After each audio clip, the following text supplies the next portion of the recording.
Well, first of all, thank you so very much, everybody, for coming here today to the Human Nutrition Research Center on Aging for the annual Cohen lecture. This is the Doctors Joan and Peter Cohen and Family Lecture on Nutrition, Inflammation, and Chronic Disease. And to our guests who are on the live streaming, welcome as well. So I have a story to tell. We actually here do some amazing science on the role of nutrition, inflammation, and chronic disease. And in fact, our guest speaker today was looking at the Tufts Nutrition magazine and was saying, oh my gosh, this is where such and such a discovery took place, or this was where this research took place. And I have to admit that sometimes I think of our scientists as people who are a little bit late in getting their reports in, so it's really, really helpful to have people like you make us appreciate the work we do. But more importantly, we as scientists think we're really good communicators. And Joan and Peter very politely pointed out that we're not particularly good at telling the story of all the fabulous research we do here at the center. And we said, but we communicate really well. We publish in outstanding scientific journals. We present at our scientific meetings. And Joan and Peter patiently said, but there's a story to tell to a much broader audience, and we are going to help you tell that story. So I just want to thank, on behalf of the center, our grateful appreciation to Peter and Joan and their family for guiding us through this journey of telling the story about the phenomenal research we do here at the center on nutrition, inflammation, and chronic disease. This year's theme is a topic I think is very close to many people here. I doubt there are many people in this audience who don't have a family member or a friend, a former teacher who has not been affected by the horrific disease of Alzheimer's disease. And today what we're going to do through the Cohen's generosity is we're going to have two outstanding lectures. And we're going to talk about, first of all, our first speaker, Dr. Dennis Steinler, is going to talk about how this disease happens. And then our second speaker, Dr. Richard Isaacson, is going to tell us how to treat and prevent. So without further ado, because you didn't come here to hear me speak, I want to introduce our first speaker, who is Dennis Steinler. Dr. Dennis Steinler came here to the HNRCA from the University of Florida, and he is a world-renowned neuroscientist, and during his career came to appreciate the role of nutrition in the neurodegenerative diseases. And there's probably no better place that any of us can think of to actually learn about nutrition and to study nutrition in terms of a chronic disease such as the neurodegenerative diseases that Dennis is going to discuss. So I urge you to read his bio in your program, because I'd rather reserve the time to have Dennis talk to you about how we get neurological disorders and how regenerative medicine is helping prevent and treat them. So thank you, Dennis. Please come to the... Thank you, Sarah. Thank you, Sarah, for that very kind introduction. So I particularly want to thank the Cohen family for supporting this symposium and for supporting our students. This is an incredibly wonderful thing when people do this. So thank you, and it's particularly timely where the work that's being done in the HNRCA and the Friedman School and here at Tufts really tremendously benefits from the kindness of collaborators like you and Peter and your family. So thank you for your continued support of this. So I'm going to show a bunch of slides that have way too much data on them. So don't worry about that. I'm just a victim of whatever, a habit where I always feel if I don't have fancy scientific things behind me, I can't talk. So I'm going to tell a story, and hopefully it's a short and simple one. Don't worry too much about all the crazy stuff that I probably won't point at. I'll use the slides as a backdrop to tell you a story about something that I think is really important that we all realize when we talk about neurological disorders, and in particular neurodegenerative disorders and brain cancer, which my group and our lab is very, very interested in. And that is, it's not easy to get these. It requires a perfect storm. I'm going to tell you the components of the perfect storm. I'm not going to leave any of them out. It's going to be short and sweet. It'll be summarized in data that we've been studying for a long time by using stem cells as barometers of how healthy or unhealthy we are as a human, able to respond to the challenges of aging and the acquisition of diseases, which all of us, unfortunately, will have to deal with. But the perfect storm is not easy to reach. And I'm going to tell you why we should be optimistic about that and how we can utilize that to try to drag out the progression of any of the diseases that we're at risk for so we can live long and happy and wonderful lives. Now, I show this slide. This is not jumbo, but it's opportune. I can use it to say that there's a battle in the field of Alzheimer's disease that friends of mine have been involved in for years. So I'm showing you two slides from two of my friends. So this is from the work of Todd Goldie. He's a world-renowned Alzheimer's researcher who's now running the Brain Institute in Florida that I was very lucky to be affiliated with for years, and a sister brain institute to the one that Dr. Isaacson, where I met him through the University of Miami. What Dr. Goldie believes is that Alzheimer's and Parkinson's and ALS and all of the neurodegenerative diseases that we think about and see every day on TV or know people that we care about that are dealing with it are actually proteinopathies. There are proteins that are in brain cells that if they are not normally processed and expressed, you get these things here called aggregates. A-beta stands for beta amyloid, and in the debates amongst even the proteinopathy school of Alzheimer's, which can also include Parkinson's and other neurodegenerative diseases, there are Taoists and Baptists, which I just love using that terminology, which is not new. It's been around for a while. There are the people who believe that beta amyloid precursor protein, if it is misfolded or abnormal, gives you Alzheimer's disease. And there's another protein called tau, which is inside the skeleton of neurons inside of our brain. And the Taoists believe it's the tau protein, that if it's abnormal, if it has mutations in its genetics, if it's improperly processed, that you get these aggregates that lead to cellular network demise and organ failure. But Dr. Harrop uses the old ancient story of the 6 blind men feeling an elephant and telling you what they think it is. And if you feel the tusks, you feel one thing. If you feel the ears, another.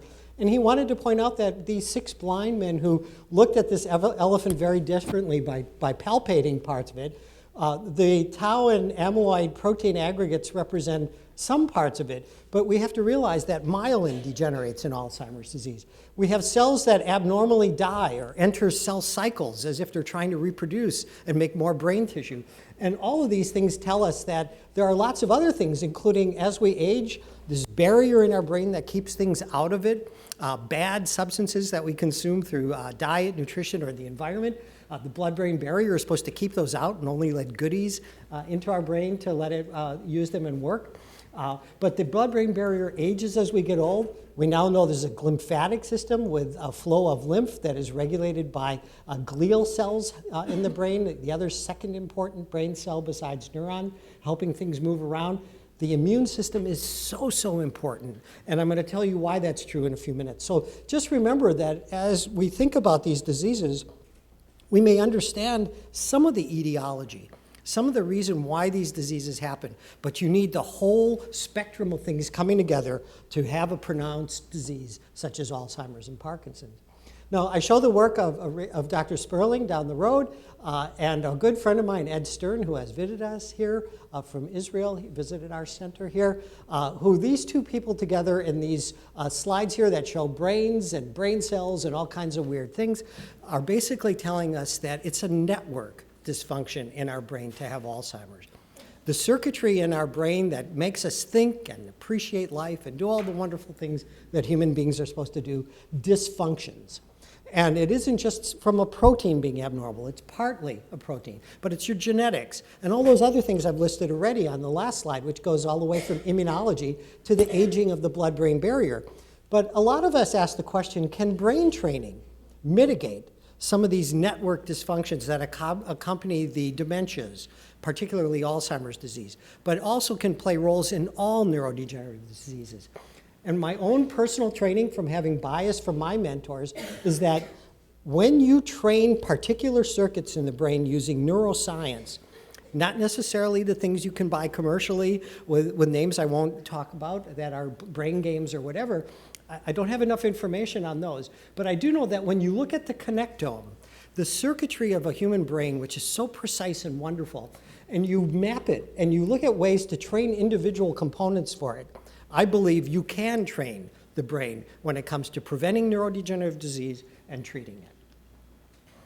Now, this is some new work that I'm involved in that has changed the way that I completely think about the perfect storm of neurological disorders. And this is a paper that I've been involved in this study for over 10 years, and it was finally published a couple weeks ago.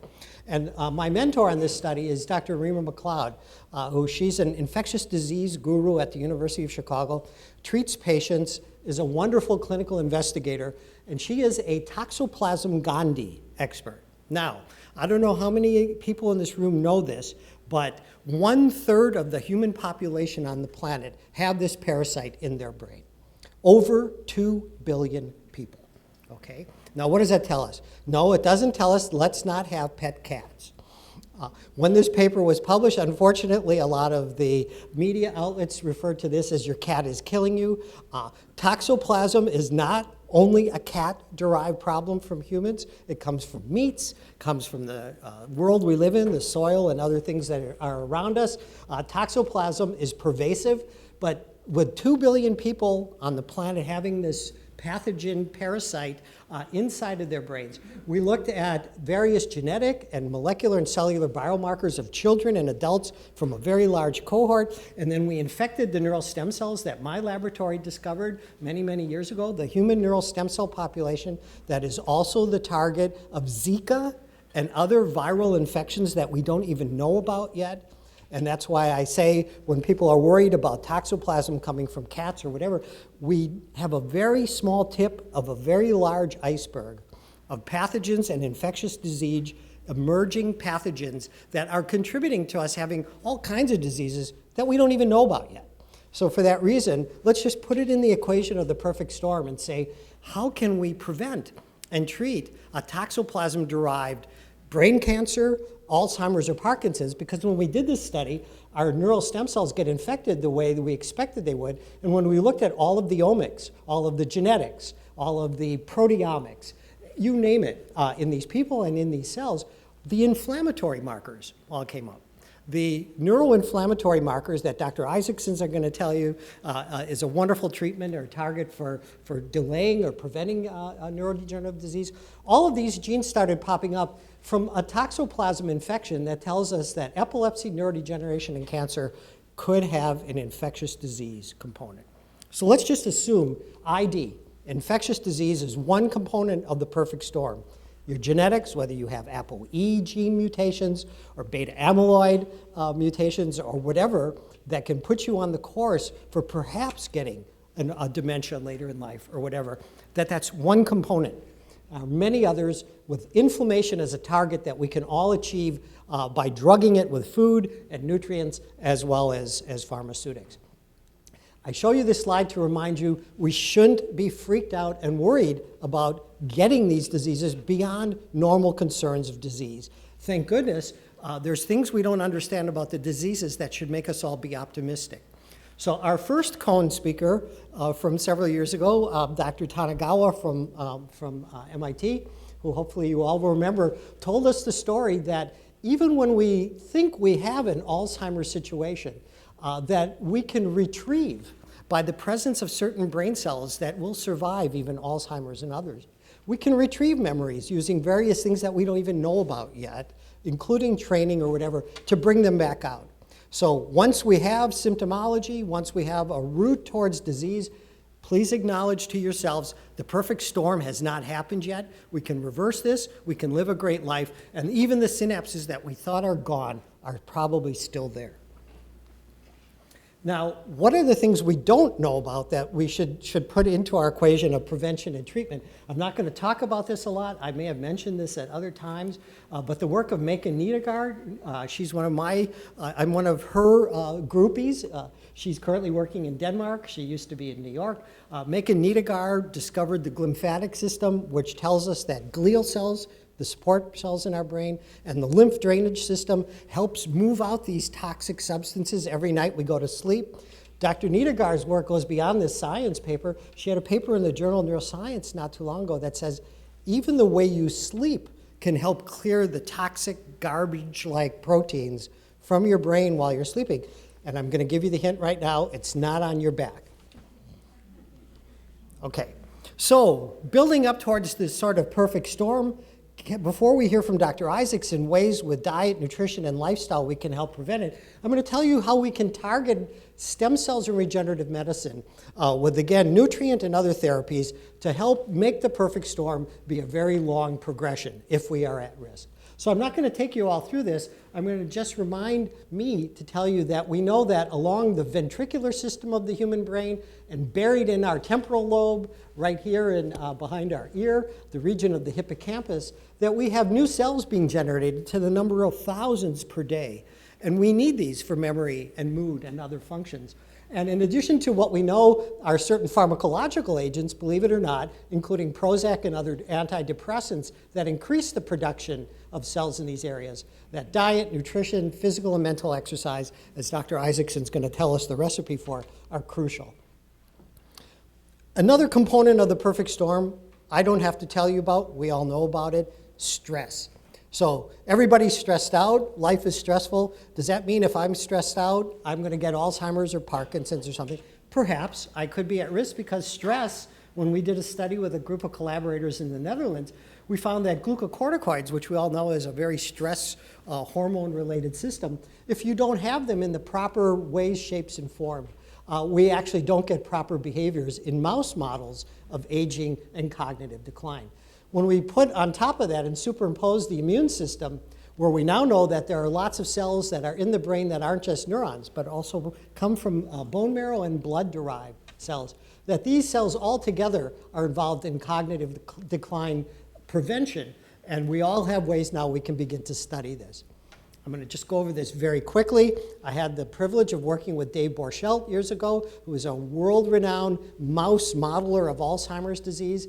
And we thought about the possibility of using stem cell injections because we know that they're involved in keeping us smart and keeping our brains happy. But what if we actually injected them into the brains of mice that actually have Alzheimer's disease? And on this side was the side where you see these amyloid plaques building up in the brains of these mice, which interfere with their cognitive abilities. And on the sides of our stem cell injections, there are much less of them. So we don't know yet if stem cells are the way in which we're going to prevent Alzheimer's or Parkinson's or whatever. Nobody really wants to have things squirted into their brains. Are there ways we can actually prevent these things from developing by eating our food drugs rather than transplanting them? And the answer is yes. What we found out over a decade ago from a young student, Noah Walton, working in my lab, and this was before I knew I would be working with people who are actually going to work on nutrition and diet. This was a little bit before that time. We used the major catechine EGCG from green tea to actually show that we can get stem cells to downregulate some of the things that make them become cancerous. And so we hypothesized, I wonder if we could use them to also help regeneration when we're worried about neurodegenerative diseases. And the answer is yes. And in fact, We see that stem cells respond to these in various models, but when we looked at stem cells from people not with Alzheimer's, but with Parkinson's disease, and this is from an area of their brain called the substantia nigra, where their dopamine neurons live that are at risk for dying in diseases like Parkinson's, that their stem cell population cranks out an abnormally low number of them. So this actually taught us that we have to treat neurodegenerative, cancer, and other neurological diseases as potentially containing something called stem cell pathologies. And that is, our stem cells are supposed to fix us when we're broken.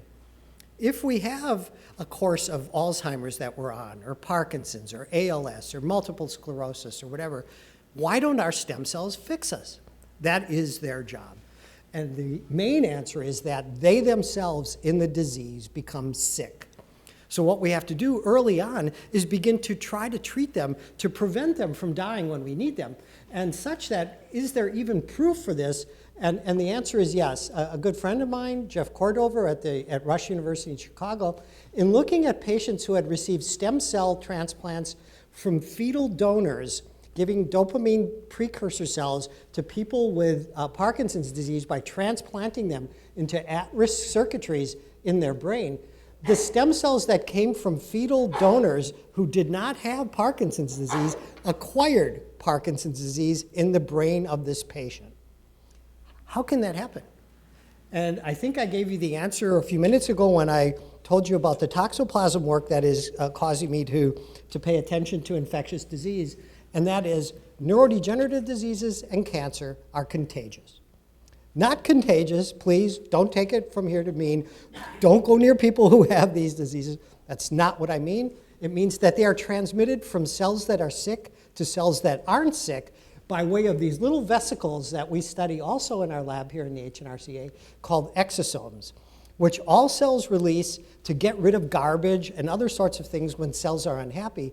And it ends up that when a cell releases an exosome that is going to go out into the liquid around brain cells or whatever, around the fluids in the brain, naive cells take it up and they contract the same disease. So this is how diseases spread in neurodegenerative diseases like Alzheimer's as well as in cancer.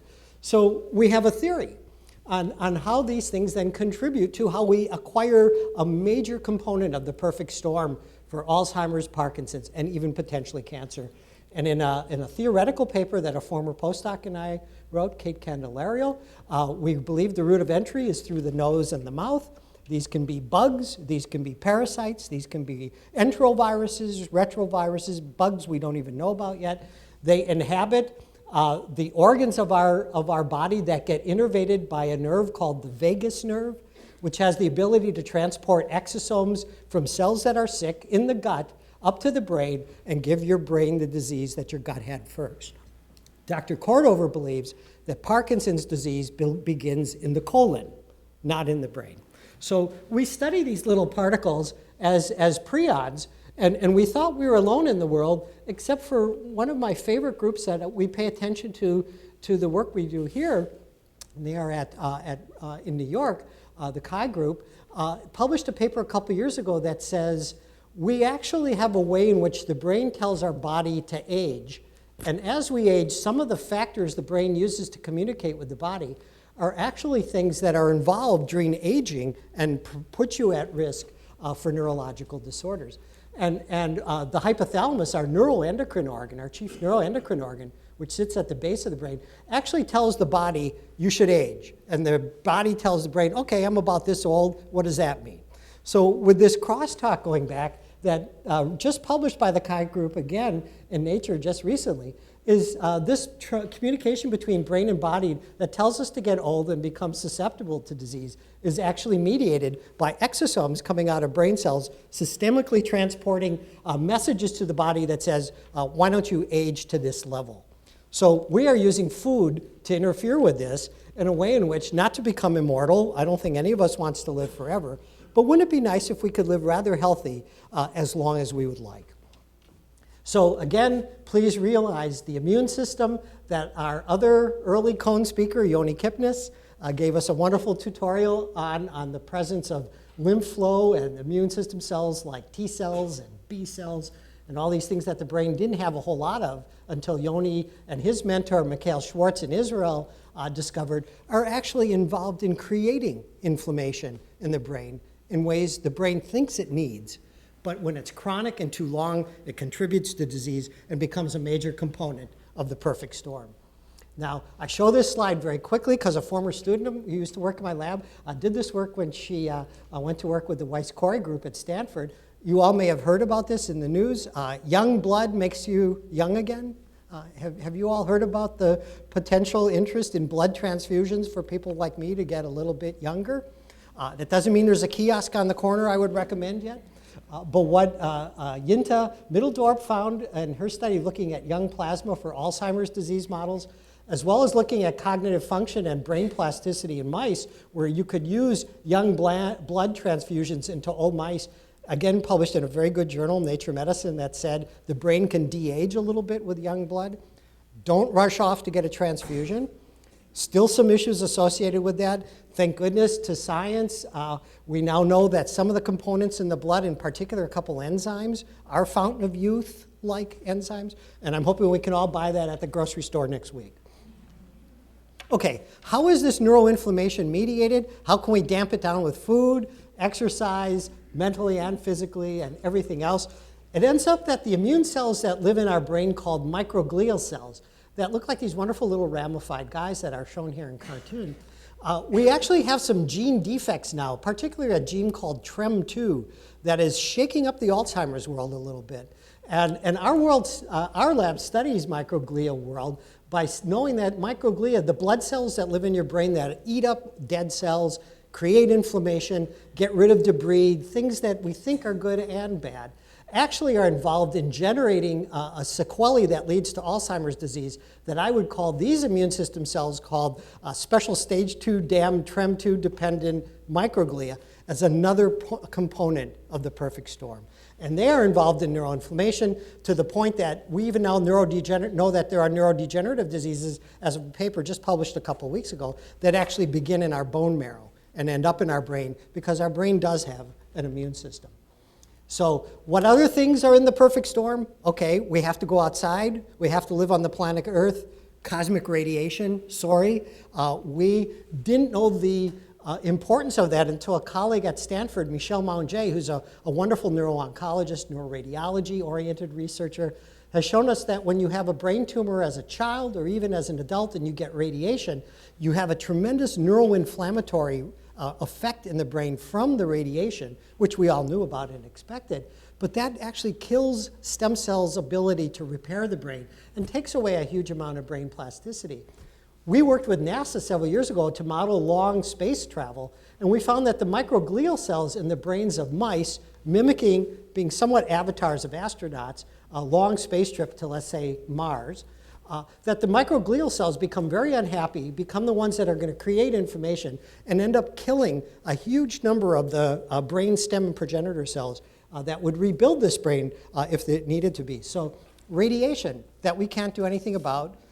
You don't have to be in space to get cosmic radiation. It reaches us in Earth. So I'm just going to wrap up because Richard's going to tell you the things that the last couple slides tell you that I can't tell you as well. And that is, if we focus on neuroregenerative nutrition as a target to mess up the perfect storm of acquiring a neurodegenerative disease by having all of the components, which can include your genetics, infectious disease status, and varieties of other things I've lightly touched upon. Let's have this be a food target, a nutrient target that works with standard of care medicine to delay that curve of acquiring diseases.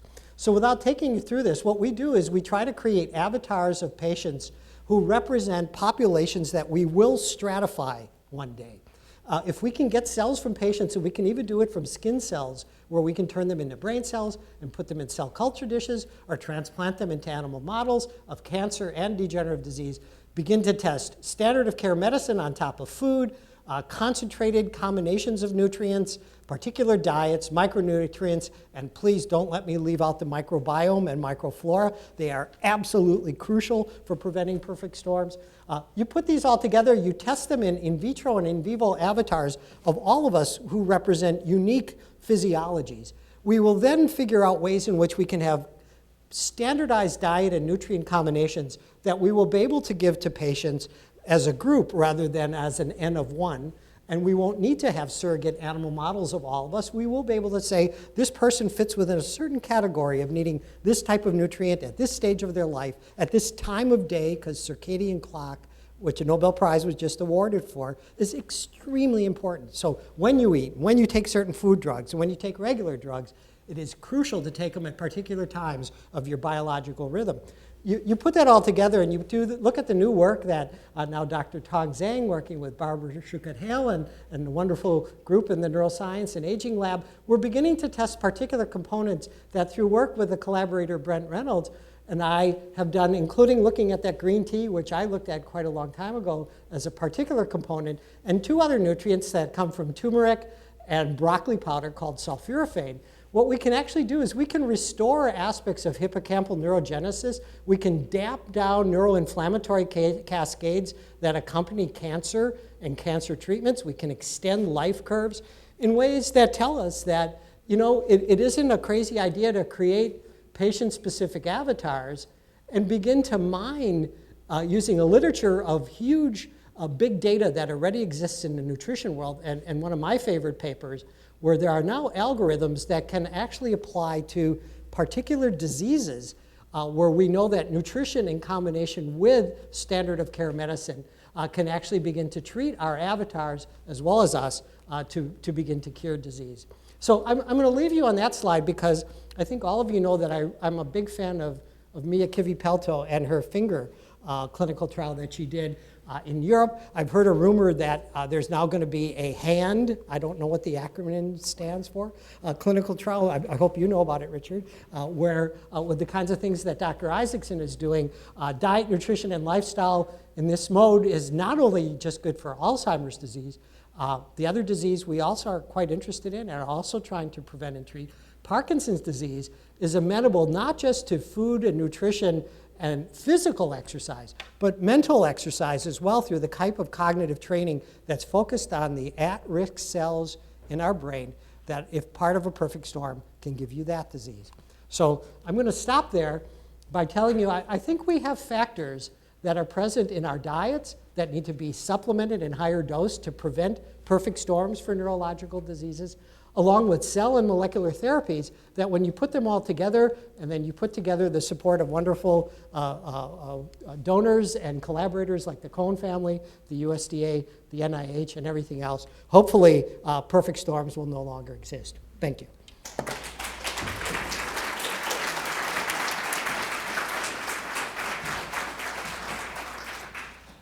Thank you, Dr. Steinler. Does that work? Yeah. For a wonderful talk of the origins of neurodegenerative disease. And we have time for a few questions for Dr. Steinler. Yes, sir. We have a microphone here in the...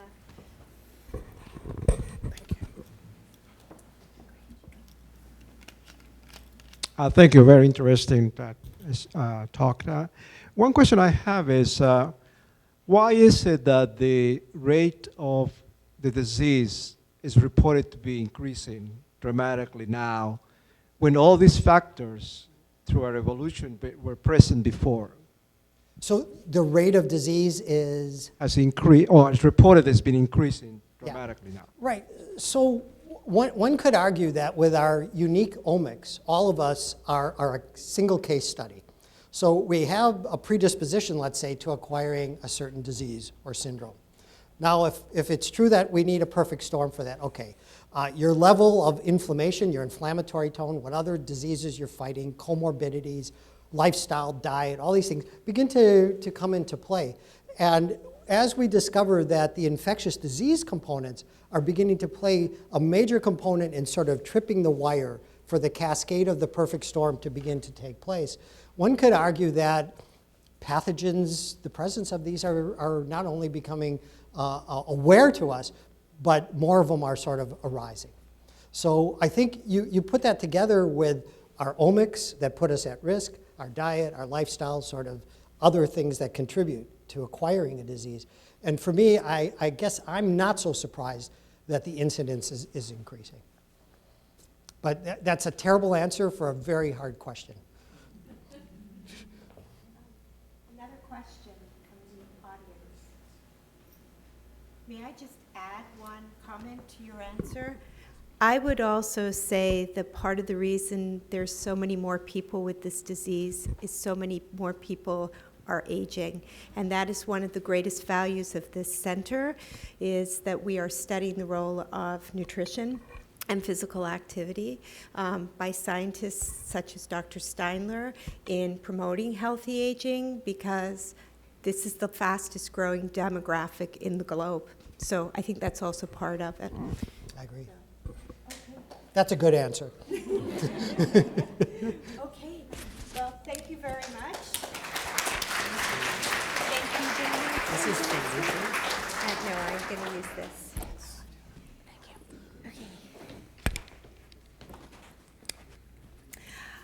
Okay. So thank you very much, Dr. Steinler, for a wonderful lecture on the causes of neurodegenerative disease. Our next speaker comes from New York City, Dr. Richard Isaacson, we learned at lunch today, he actually founded the very first Alzheimer's prevention clinic in this country. He comes from Weill Cornell and also New York Presbyterian Hospital. He actually studied here in Boston at the Deaconess Medical Center, Harvard Medical School. He did his neurology residency. And I think that Dr. Isaacson speaks very much from his heart when he discusses the treatment of this disease, as you will learn from his lecture. And he is also the author of 2 best-selling books that are geared for patients and caregivers: Alzheimer's Treatment and Alzheimer's Prevention, a Patient and Family Guide. So please join me in welcoming Dr. Isaacson.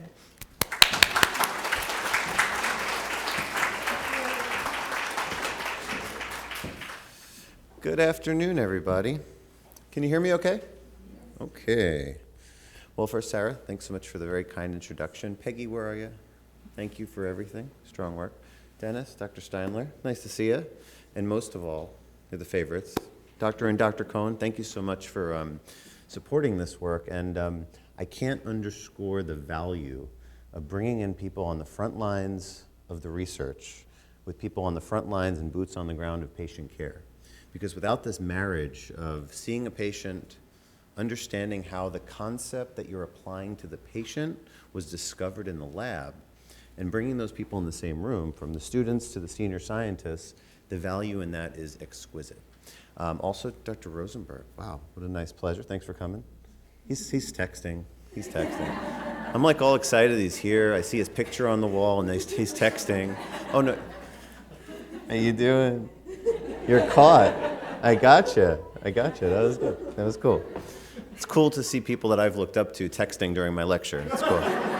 It's all good. I'm still chopped liver. It's okay. It's okay. You're blushing. I got you to blush. Anyway, so it's a pleasure to be here. It's a pleasure to be back in Boston. I'm from New York. I'm from Long Island. I'm not too far from Stony Brook, where Dr. Cohen was a cardiologist for quite a long time. I am not going to bring up the baseball stuff that's happening in the last few days. I've learned not to even go there. I did live across the street from Fenway Park in 2004. I happen to be a fan. I'm that guy. So I remember the 2004 thing, coming back from down. Maybe we did okay this year, but anyway, moving right along. Don't talk about baseball. I'll just say I'm a Mets fan. How's that? Better? Okay. So my name's Richard, and I'm going to try to give you a broad brush overview about kind of where we've come and where we're going when it comes to diet, nutrition, and lifestyle approaches for Alzheimer's disease. And Dr. Steinler, you've given the extremely comprehensive view that there is no one magic thing that, in my opinion, and I think what our colleagues in the field that we're on the side of, there's not like a magic thing that probably causes Alzheimer's. It's probably many things. The perfect storm, I love that term.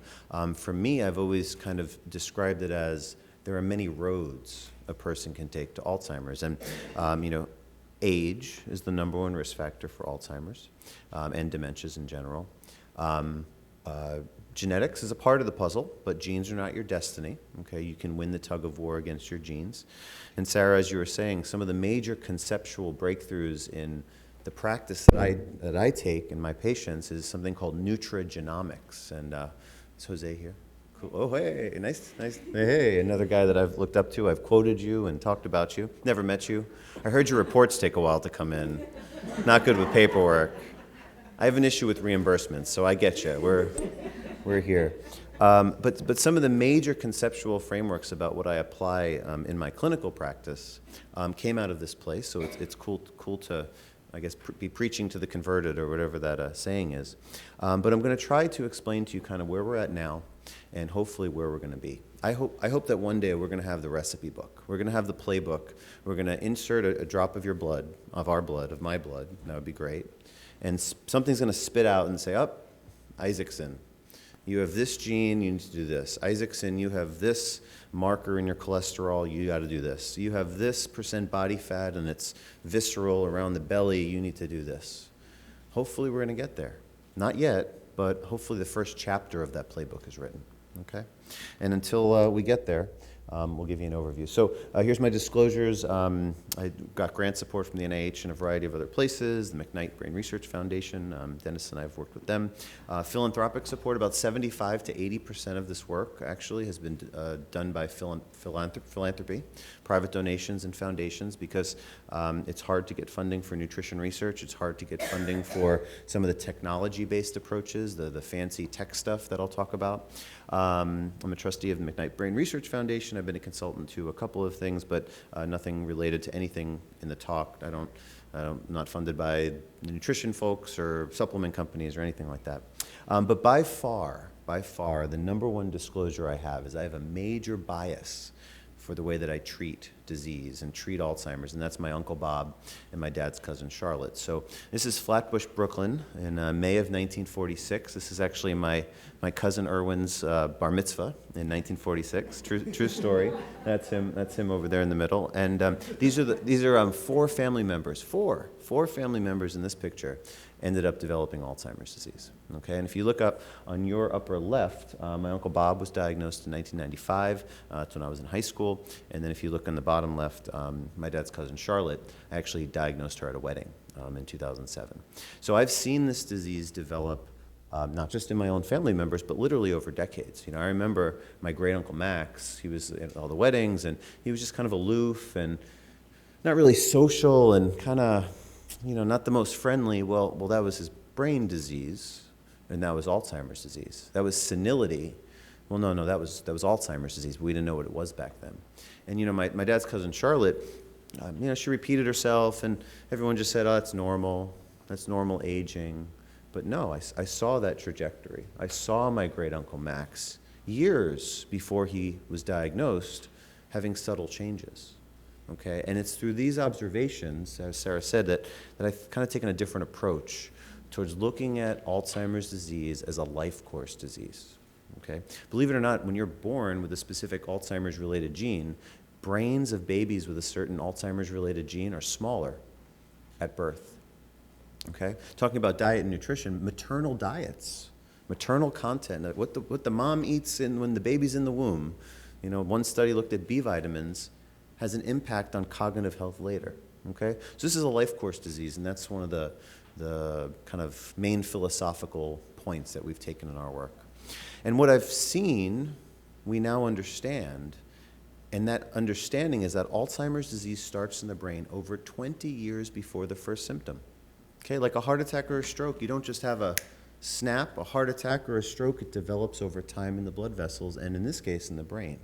And here, my Uncle Bob was 31, no symptoms, no pathology in the brain. He was normal, Alzheimer's free. But he still had normal memory. He was 45 years old, but the changes of Alzheimer's started happening in his brain. Silent disease, stage 1, preclinical or pre-symptomatic. And then those senior moments, those mild things, the glitches, Well, in his case, it was mild cognitive impairment due to Alzheimer's disease. And then finally, when a person can't take care of himself or herself, that's Alzheimer's disease dementia. And that's when Alzheimer's is diagnosed in the clinic. But Alzheimer's has been going on for decades in the brain before that diagnosis. Does that make sense? Totally different. And these are new criteria as of 2011. Okay? 99% of the physicians that I talk to on the front lines, 99.7% of the public that I talk to has no idea about this. Okay? Now, I've seen this since I was little. I knew this in medical school because I saw it. But now the science is just coming around. Okay? And that's where the changes are going to come. So, as a little bit of a background, I want to just make sure we're all on the same page. So, Alzheimer's disease is one form of an umbrella term called dementia. Okay? Alzheimer's disease is the most common form of dementia. Make sense? But there's other dementias out there. 1 in 7 people age 71 and over. Okay, let's say that one more time. 1 in 7 of people 71 and over. This is very common. Have dementia. It's nothing to be ashamed of. It's nothing to be fearful about. We can do things now. Nothing perfect, but we can do things. And if you hit the age of 85, 45% of people who are age 85 have Alzheimer's disease. Now, that's a lot, but it's not inevitable. It's not an inevitable disease of aging, not in the way that I look at it anyway. And once you hit 91, the risk goes down, so it's all downhill from there, okay? Hit 91, move south. That's what my family did. You know, we have a family member from South Florida. Were you from New York originally, or you from the East? You're New York originally? Cool. I don't know if you guys watch Seinfeld, but there's one route from Brooklyn to Boca. I think there's one route from Boston to West Palm Beach. I've heard of that too. But once you hit 91, enjoy life. You're not exactly in the clear, but so statistics. So let's take that new way of thinking. Okay, Alzheimer's is a life course disease. If at the age of 85, 45% of people have Alzheimer's, that means the disease started between the ages of 55 to 75. That's not old age, that's middle age in some senses. Well, what if at age 65, 10% of people have Alzheimer's, which is the statistics? That means this disease started between the ages of 35 to 45. Wait a minute. Alzheimer's disease is not an older person's disease. It's a disease of younger and middle-aged people. And that's how we have to shift the paradigm, okay? And that's why we started the first Alzheimer's prevention clinic in the country. It's back in 2013, we opened the doors. I had a lot of tomatoes. I've been getting tomatoes thrown at me for a while. In this group, I may not be getting tomatoes thrown at me because they're high in lycopene and they're good for you. No, bad nutrition joke, apologies. That was on the spot. I have the same 9 jokes. And that was a new one. That didn't work. I'm not going to use that one again.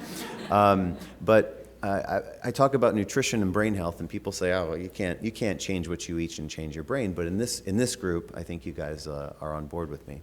And in the way that we practice in this clinic, we try to have 3 key considerations. Number 1, we try to apply the best available evidence of the science that y'all are doing in the labs upstairs from the 15th floor, 14th floor. Okay, the pool's on the 15th floor.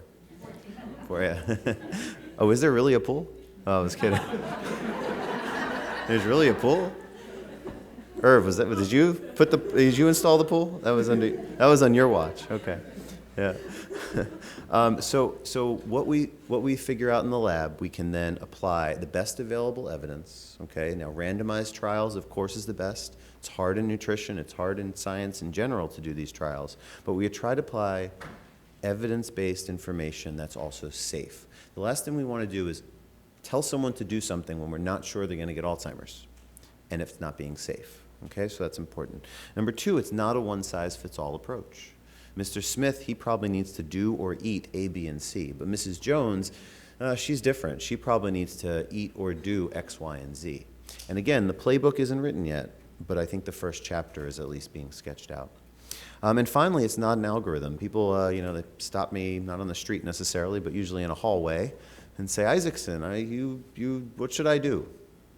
Well, I say, I don't know. I need to learn more about you, okay? I need to learn about your biology. I need to learn about your family history. I need to learn potentially about your genetics, and I'm going to try to give you the best personalized plan. That being said, about 50 to 60% of the things that we recommend in the clinic is pretty standard. But I bet that 40 extra percent has a pretty significant effect. So that's why the personalized approach, I think, is the way to go. And this is a new graphic. This will be the first time I show this graphic in a public setting. But Alzheimer's prevention is complicated. Okay, you can't have a magic pill or eat a magic blueberry to prevent or cure Alzheimer's. I know a lot of the groundbreaking blueberry work with brain health has come out of this center. I've quoted it, I've studied it, I've applied it in my practice, but you can't just eat one magic blueberry. What I believe, though, is we've got to try to simplify the understanding of Alzheimer's prevention management, just like we can think about cardiac prevention, stroke prevention, diabetes prevention. So I've termed it, this is the first time I've shown this slide, so you let me know how this goes. This isn't a joke, though. I'll probably say some stupid joke related to this slide later, but you let me know how that goes. ABCs of Alzheimer's prevention management. So I'm trying to simplify it. ABCs. A stands for anthropometrics, and what that means, that's the technical term for percent body fat, muscle mass, where the body fat is, visceral. Is it around the belly? Is it somewhere else? Okay. As the belly size increases, the memory center in the brain gets smaller. Okay, interesting. So these are the types of body composition, anthropometrics, things that we look at. We also look at blood biomarkers. Blood biomarkers means cholesterol, inflammation, metabolism markers, and nutritional markers. So if someone tells me, should I take vitamin D or should I do this? Well, I don't know. What is your vitamin D level? What is your bone density? What is your cholesterol? What is your particle size of the cholesterol? What is your blood sugar fasting? What is all of these different questions we can assess through blood, okay? We also look at genetics. Different people with different genes probably need different things. And then finally, cognition, cognitive function. And we can use really fancy, not super fancy, but computer-based tests where we can really get processing speed and executive function. We can do measures even sometimes now on the cell phone, where we can associate faces and names. And maybe that can correlate with a brain problem like amyloid deposition. Believe it or not, these are studies that we're doing. So then we take all of this information and we triangulate the three, and then we carve out a personalized plan. Okay, does that make sense? The ABCs of Alzheimer's prevention management.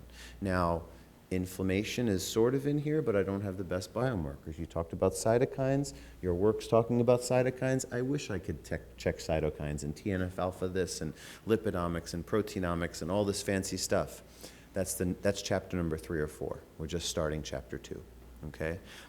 The other part about this is you see the patient on the left. Well, the person is giving the history, the information to the doctor based on a person's history, based on where they grew up, what their intellectual capabilities were, what their SAT scores were, how they did in college, what their medical problems are. Are they constipated?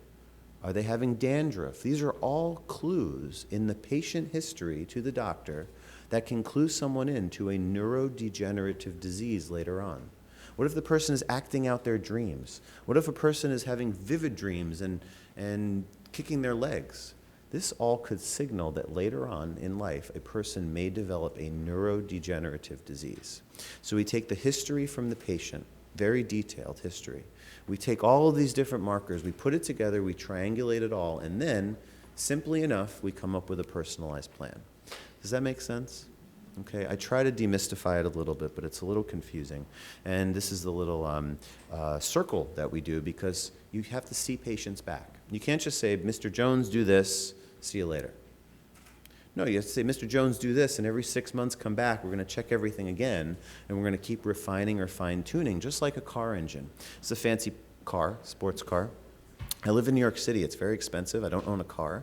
I still have student loans, so I don't know if I'm going to get a fancy sports car anytime soon. But the body is kind of like a fancy sports car, and we take the risk factors and the genetics and the biomarkers, and we refine or fine-tune things.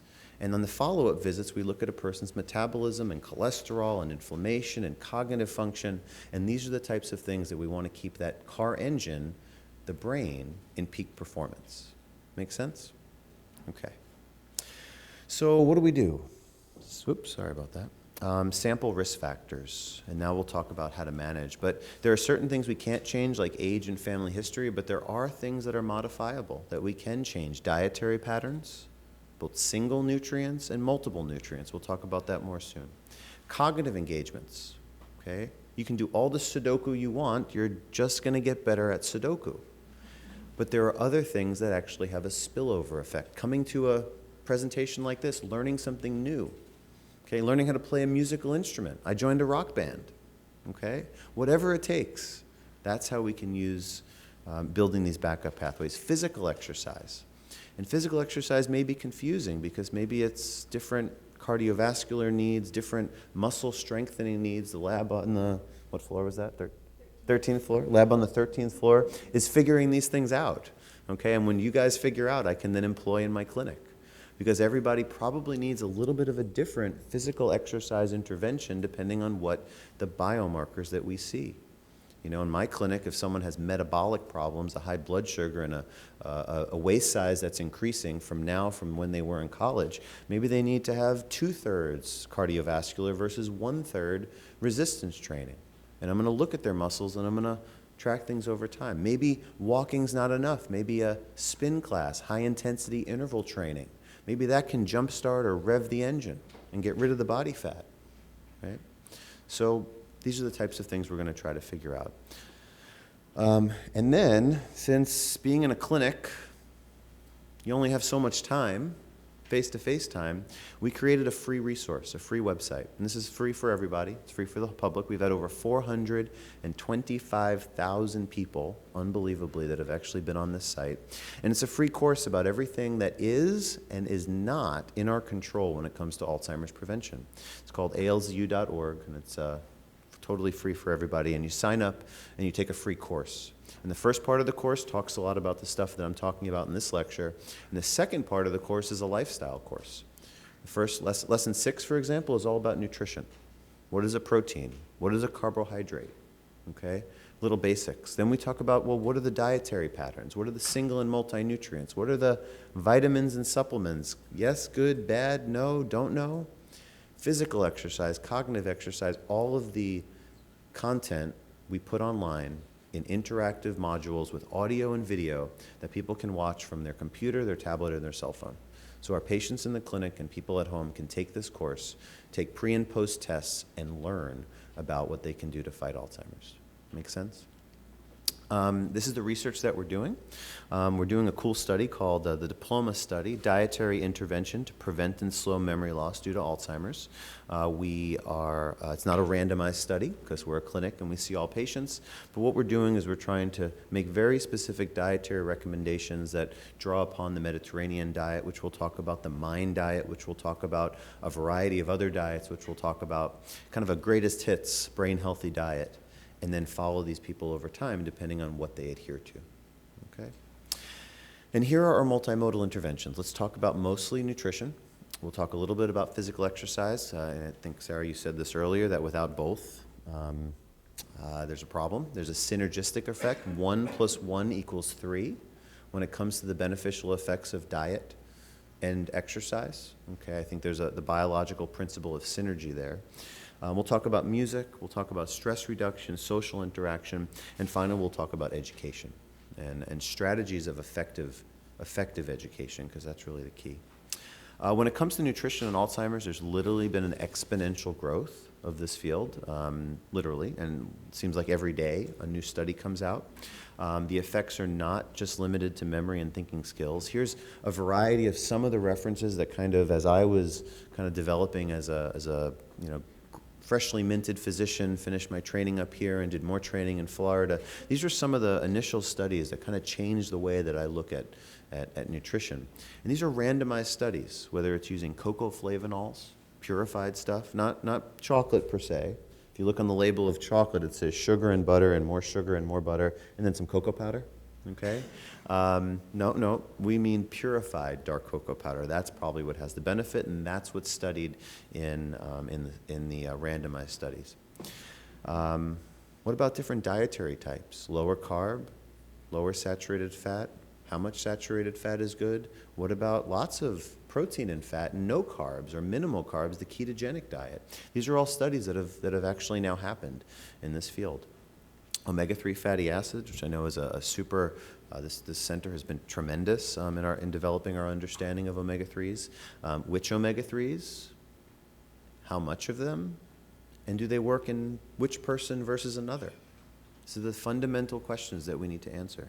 And among so many berries, the blueberry work that's been done here, the epidemiology that's been done here. There's now being studies, a colleague of mine in Cincinnati that has done randomized studies in blueberry powder. There's a variety of different ways that we can apply the lessons learned from nutrition and actually study them rigorously.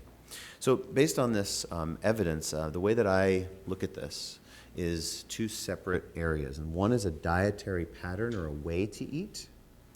And then there's single or multiple nutrients or components of the food.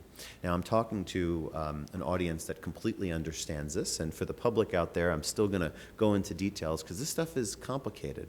You hear the term diet, you hear the term nutrition, you hear the term vitamin and mineral and supplement, and it gets really confusing. The two general categories that I try to demystify this with are a dietary pattern, like eating a Mediterranean-style diet. That's really good for the brain. Eating a type of diet called the MIND diet. We'll go through that, and I'll explain to you why that may be really good for the brain. Then there's nutrients or food components. So single nutrients like one single vitamin, or multiple nutrients like a B-complex vitamin or a omega-3 capsule or in a food. These are all the different sorts of confusing things about food and nutrients and vitamins and supplements. Okay? General rule, it's always better to get your nutrients from the food, from the whole food.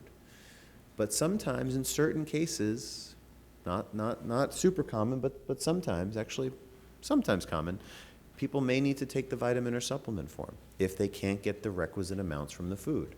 But that's why we have a one-to-one doctor relationship. We do the blood tests, we do all the different things, and thus we can give a personalized assessment. Does that make sense? Okay. So let's briefly talk about the Mediterranean-style diet. And the key here is this word style. Mediterranean is eat like you do in the Mediterranean, but style incorporates exercise. And here we go again with the synergy between regular physical activity and diet. Eating plant-derived foods and fresh fruit as the primary source of carbohydrates, olive oil as the primary source of fat in moderation, fish and lean poultry as the primary source of protein, red meat in low amounts, low-fat yogurt and milk in moderate amounts. This is confusing for me, and wine in low to moderate amounts. This is kind of the traditional way to structure a Mediterranean-style diet. The things that we don't clearly understand just yet, and I'll probably ask some of the experts in the room later, but with milk products. Some studies show they don't help. Some studies show they may help. Well, maybe is it part of where the milk products come from? Is it grass-fed, full-fat, skim versus low-fat? What are the differences? I think we need to study this. When it comes to wine, 1 drink a day in women and 1, maybe 2 in men seems to have a protective benefit, but do we really know that for sure? We've never had a randomized study. This stuff is very confusing. But in general, if you had to choose the one dietary pattern that has the most robust evidence, the Mediterranean-style diet is the most effectiveness-proven intervention for brain health.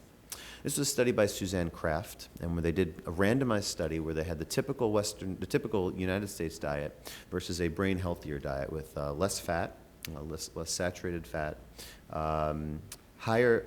carbohydrates that were different, lower glycemic. Do we understand what glycemic means a little bit? Okay, so there's certain carbohydrates that you eat or drink and it spikes the blood sugar, and other carbohydrates that you eat or drink and the blood sugar rise is much lower. High glycemic spikes, like a soda with high fructose corn syrup, spikes the insulin and probably drives inflammation in the body and brain. Something lower glycemic, like a whole grain that has high in fiber, takes longer to digest. That's one way to have good carbs, but yet slow down the inflammation and the insulin spikes. So lower glycemic or brain healthier carbohydrates, as well as different types of protein. When they randomize people to these 2 different dietary types in just 8 weeks, 8 weeks, they were able to show statistically significant memory improvements. Now, this is one small study, but it's hard to randomize thousands of people to dietary patterns like this. Well, later on we'll be talking soon about the first study to do this. And Dennis gave a nice little overview called the finger study, which we'll get into more detail about. This is another slide that I usually don't show, but I'm here, so I have to show. This is a study about ketosis and dietary ketosis. The technical term here is the ketogenic diet. You may have heard of it. Ketogenic diet is very low carb.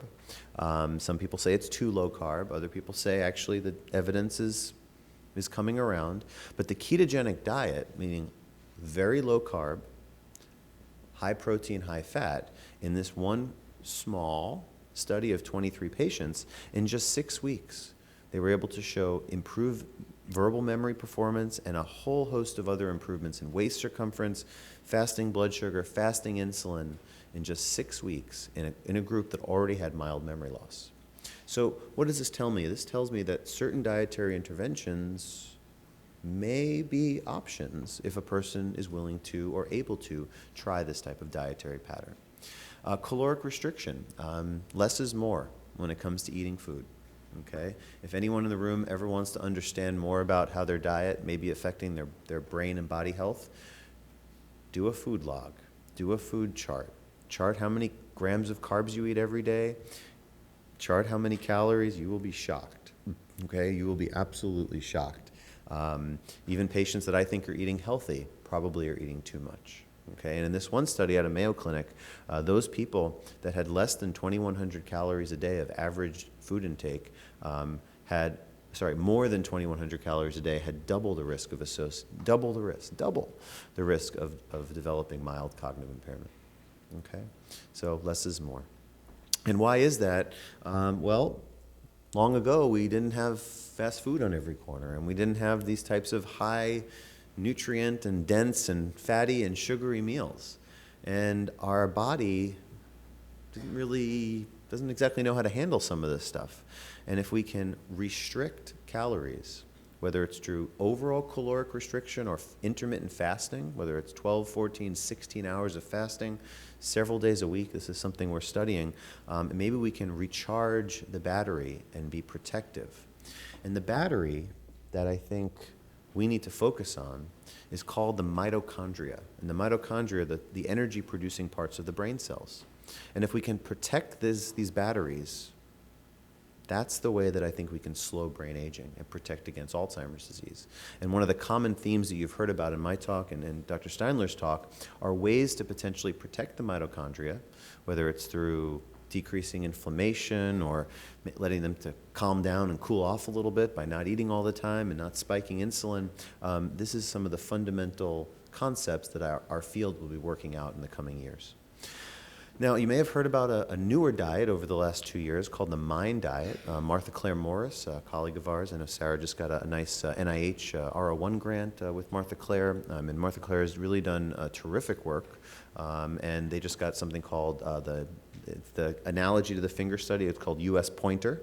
That study will start next year. It's a 5-year randomized study that is going to look at a brain healthy diet in one group versus a different diet in another group. Results of that are going to be probably 2023, 2024, 2025. A little ways away, but at least we're having some research, some more research in the area. This study that she did looked at specific subjects followed over time, and when they ate this way, you can see the outline on the right part of the slide, and all of this information is on that website, and I'll give you that link again later if you want to take a course when you go home. Showed a risk reduction of 53%, and that's significant. We don't have a drug to do that just yet, so this is something to pay attention to. The finger study, which Dennis alluded to, they combine dietary changes plus physical exercise increasing over time, plus cognitive training, plus ongoing monitoring by either a physician or a nurse practitioner every 3 to 6 months.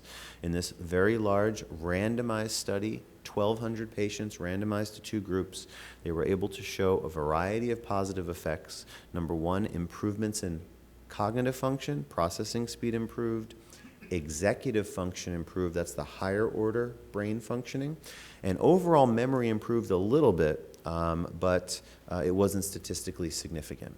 The other part about this, which I think is the most exciting, but they've just published this, they've presented this at meetings, but they haven't published this in the larger study yet.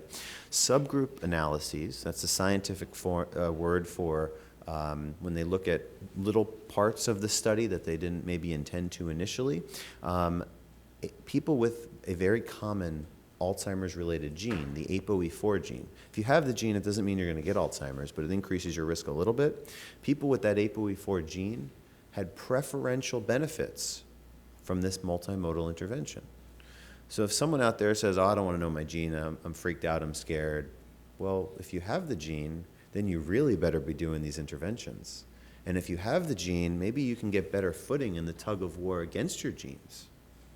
So maybe genes aren't our destiny. And I think studies like this, there's now several studies. For example, there's a study that showed that exercise works preferentially well when you have the ApoE4 gene.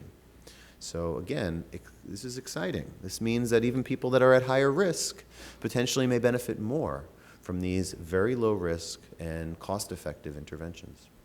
The MAPS study, it's a study done in France. It was a study done, just published a couple months ago.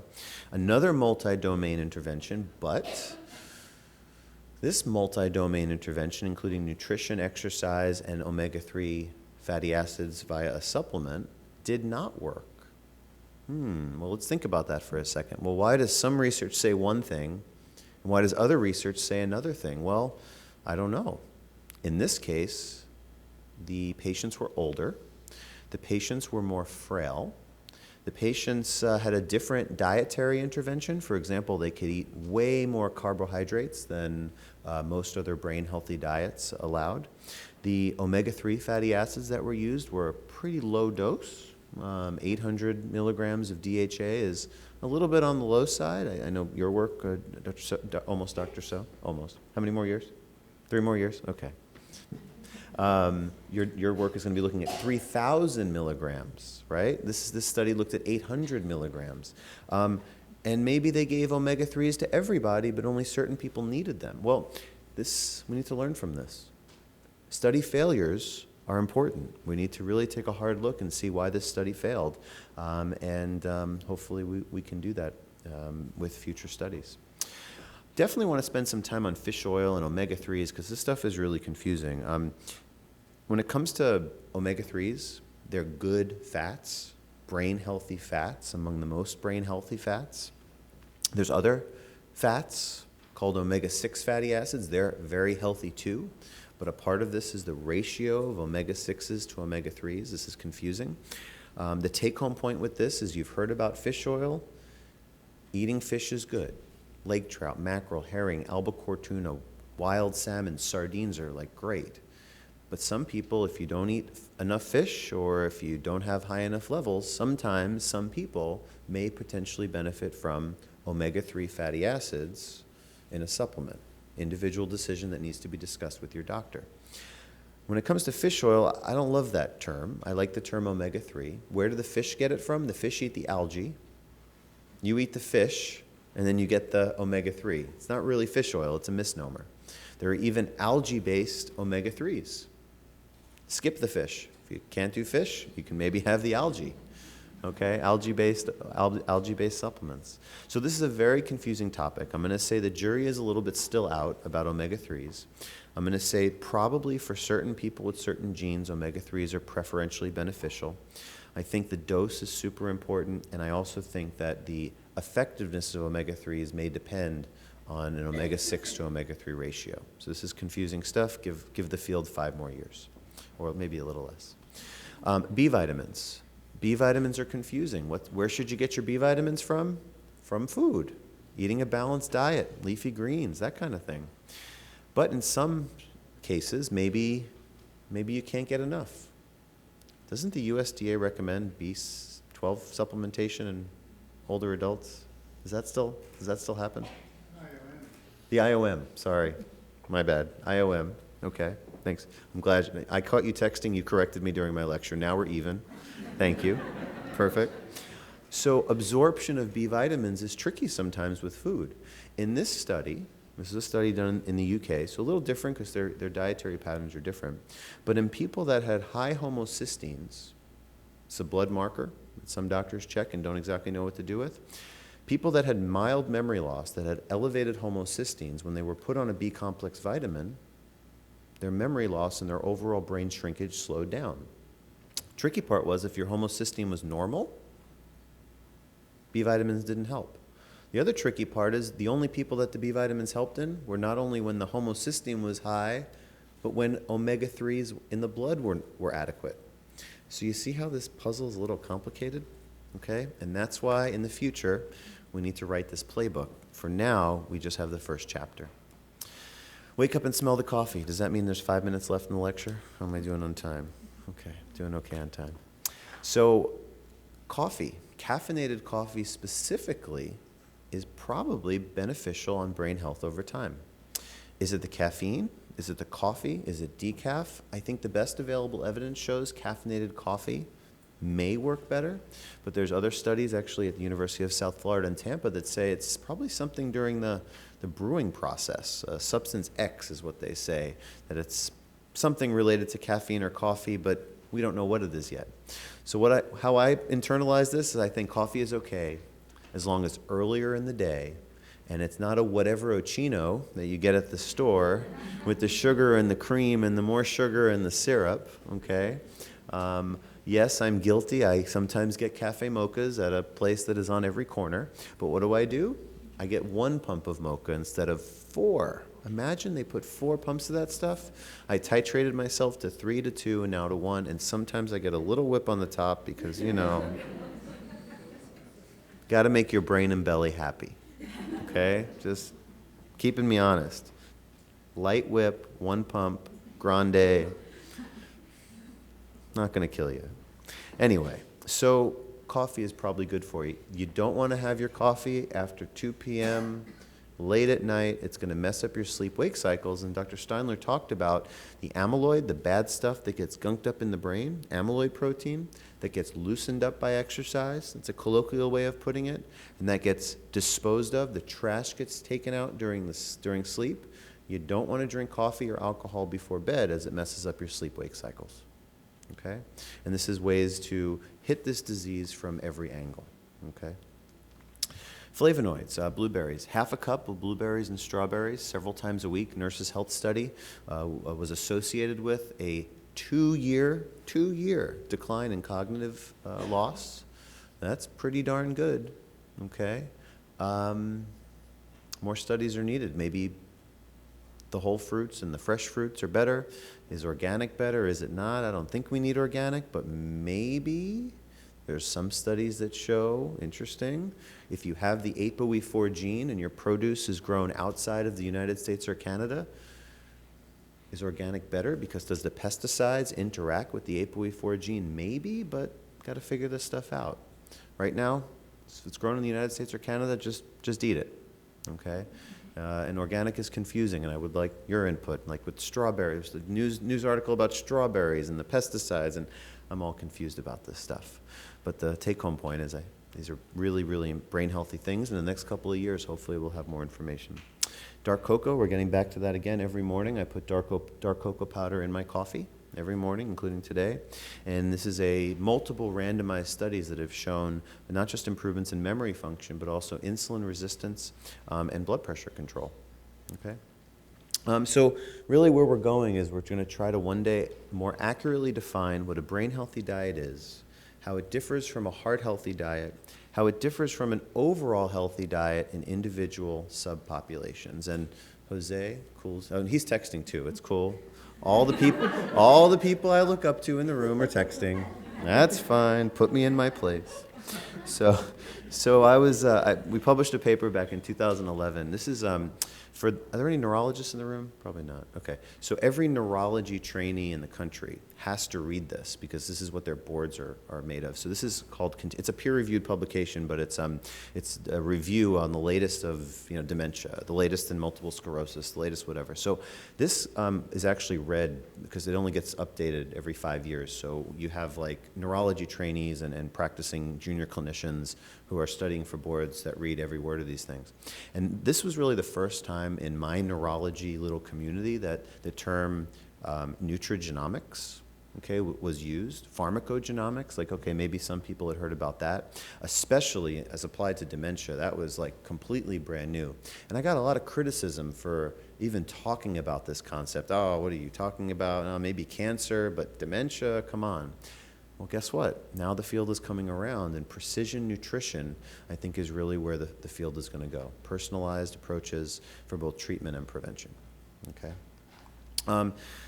Now let's talk just about a few more non-nutrition things, and then we'll wrap up. But we know that amyloid, that bad protein that gets gunked up, well, mice, you can put mice on a treadmill. You see a little cat on the upper right? Thought that was cool.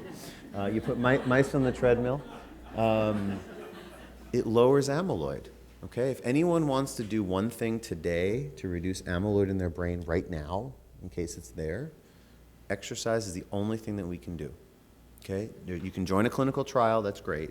And if someone's above the age of 60 and has a family history of Alzheimer's and has normal memory, you can even join an Alzheimer's prevention clinical trial. But if someone doesn't want to do that right now, go out, exercise, get approval by your doctor, you can lower amyloid in the brain.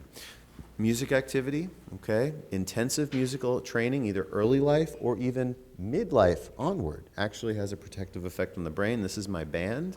We're called the Regenerates, not the Degenerates. No, Regenerates, music for the right brain. That's our logo. I've been on TV now twice playing music, playing guitar, both for Alzheimer's studies or Alzheimer's news reports, not because I actually am good at playing guitar, but, oh, look at the neurologist playing guitar. Let's put him on TV. But whatever.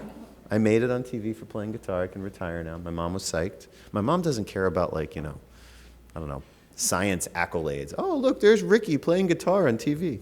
Okay. Moving right along. Stress. Stress is bad. Okay, worry and rumination. If you want to press the fast forward button on aging in your brain, worry about everything. Okay, lots of deep breaths, mindfulness-based stress reduction, which is a way that's been actually University of Massachusetts, not that far from here. MBSR is the most evidence-based approach towards calming the brain using mindfulness training, something that I really strongly recommend. Social interaction, yep. That means I'm going to say Facebook. More Facebook friends, bigger brains. Just study. You can Google Isaacson, Facebook, bigger brains. Read about the study. I'm not exactly sure that using Facebook is going to make your brain grow, but what I would say is that staying engaged, having more friends, adult education classes, whatever it is, if you don't use it, you lose it. Also having a purpose in life. Sometimes people retire, and if you look at the countries where retirement is earliest, so is the dementia onset is earliest. So staying engaged, now, if work is stressful, it's okay to retire potentially, but having a purpose, okay, giving back and staying cognitively engaged. So when we apply this best evidence, and I think this is new, Dr. Steinler, from when I lectured, so this will be some new information.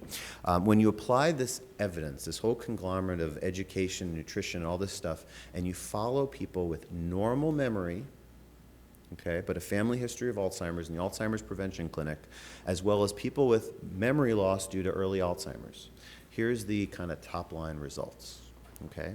Our clinical approach of multimodal comprehensive interventions, literally a typed out page of recommendations that can sometimes hit 5 or 6 pages, okay? Takes a long time to type up. Our clinical approach is effective, this is what we'll say, based on our preliminary results, but the clinical response is much more robust in Alzheimer's prevention patients rather than Alzheimer's treatment patients, with judgment, planning, and processing speed responding more so than memory. Sound familiar? Sound like the finger study. Okay, our results look shockingly similar to the finger study, except we do a little bit more with the metabolism, so I think we're going to turn the memory, I hope, where we have our next set of data being analyzed as we speak. So what this slide shows is that even in a normal population, okay, meaning the person doesn't have symptoms, but using really sensitive computer-based testing, we're actually able to show within 6 months that memory function improves a little bit, executive function and processing speed, that's what those other things, so the front parts of the brain are the things that we can improve function on the most using these multimodal interventions in a real-life clinical setting. Now, we don't have a control group because we're a clinic, so what we do is we stratify based on people that have zero compliance versus people that do some of the stuff we tell them versus people that say, I'm going to grab the bull by the horns, I'm doing everything that you tell me, doctor, okay? And then we can stratify the results accordingly. That's our imperfect group. When we type in all of these numbers into all their lab values and everything else into risk calculators, we're showing significant, meaning statistically significant improvements or reductions in cardiovascular as well as dementia risk. So this just means, this doesn't mean I'm preventing Alzheimer's, not yet. I need brain imaging to do that, and we just finally got the NIH funding to do that, thankfully, but it's going to take a couple more years. But we are showing that we can absolutely, within 6 months, reduce a person's calculated risk for dementia, cardiovascular disease, and Alzheimer's disease. Does that mean we're preventing any of these diseases? I didn't say that yet. We need decades for some of these answers, and we need several years for the imaging studies to take place. Make sense? And then here's our whole mishmash slide. I'm not going to go into this, but on your right is the key. Okay, this little looks like a Space Invader. Wasn't that Atari? Anyone here? Am I dating myself? Anyone in here have Atari? You guys did not have Atari. Atari? There we go. Or shaking the head. Okay. So this little scatter plot of all these different dots. Long story short, on the upper axis, what is that? That's the y-axis, x-axis? I'm bad at this stuff. X? I don't know, this way. Going this way, you have the different genes, different columns with different genes. Depending on different genes, the green means we had significant improvements. The little white, blue, gray dots mean no significant changes. So what does this mean? I can't get into this because it's too complicated, but it basically means that in different people that we treat, different people respond differently based on their genes. Who knew? Okay? Matches our hypothesis, but some of the findings were interesting, and we're still trying to get our N, our numbers of patients, up high enough to really dive into these details. This makes sense? So as a whole, our stuff works for prevention greater than treatment, and as a whole, our stuff works differently in different people with different genes. That's the summary, and the papers, more of the papers will be coming out over the course of the next 6 to 12 months. So I want to end briefly with this free online resource. And anyone here who wants to learn more can go online. It's several hours of education, and we're studying. This is on clinicaltrials.gov. It's actually a research study where we're studying the effectiveness of online education about Alzheimer's, lifestyle, nutrition, and everything else. And you can take a lesson on Introduction to the Brain. We have an Alzheimer's prevention and treatment course. We have a caregiver course, and we even have a healthcare provider course, which is just getting started. We have one lesson that's live now. You can go to the alzu.org/HCP to see that for healthcare providers. This is the first few lessons that we've actually studied and presented on. The total first course is 64 minutes. The next part of the course is another hour and change. And what we're trying to show is that if we can change someone's knowledge about Alzheimer's, knowledge about nutrition, if we can have significant improvements in someone understanding what Alzheimer's is, what a carbohydrate is, teaching someone the framework, we can then change their beliefs. When someone's beliefs change about the disease and about nutrition, only then will they be able to change behaviors. And different studies that we do, randomized studies with interventions based on education, tries to study different parts of the plan. I could spend the whole hour on this, but this is a different science of education research. And we publish this in the Journal of Prevention of Alzheimer's Disease. Yes, there's a Journal of the Prevention of Alzheimer's Disease. Pretty cool. The journal has been out for over 3 years, but not too many people have heard about it. These are the studies where we actually show live case studies. We do true and false questions. plays on all devices, drag and drop activities, show what the brain looks like, show what to eat. We then have we do this like little brain healthy versus unhealthy routine where me and a commentator kind of go back and forth, and we do thumbs up, thumbs down, and then we talk about it. Maria Shriver has been a great champion of this.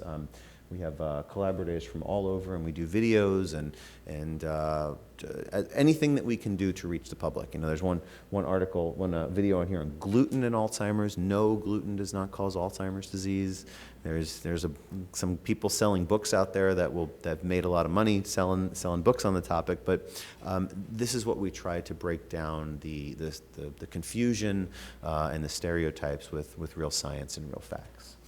We also have activities on the site. You can actually check your memory, and we actually track people's memory function, cognitive function over time.